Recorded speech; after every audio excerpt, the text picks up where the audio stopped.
காவல்துறை உயர் அதிகாரிகள் பெண் போலீசார் குறித்து அவதூறாக பேசிய வழக்கில் கடந்த ஏப்ரல் 4ஆம் தேதி தேனியில் தனியார் விடுதியில் தங்கியிருந்த பிரபல யூடியூபரான சவுக்கு சங்கரை கோவை சைபர் கிரைம் போலீசார் கைது செய்து கோவை மத்திய சிறையில் அடைத்தனர். அந்த கைது நடவடிக்கையின் போது கஞ்சா வைத்திருந்ததாக சங்கர் உள்ளிட்ட 3 பேர் மீது தேனி பழனிசெட்டிப்பட்டி போலீசார் வழக்கு பதிவு செய்தனர். அந்த வழக்கில் சவுக்கு சங்கர் கடந்த மே 7ஆம் தேதி மீண்டும் கைது செய்யப்பட்டார்.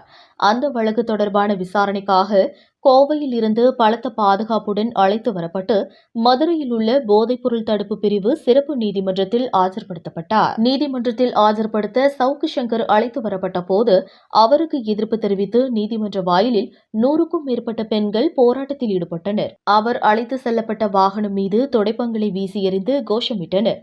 இதனால் அப்பகுதியில் பரபரப்பான சூழல் ஏற்பட்டது.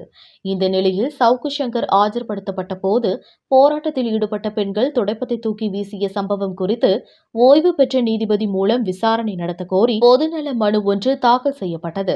இந்த மனு மீதான விசாரணை இன்று சென்னை உயர்நீதிமன்றத்தில் நடைபெறவுள்ளது.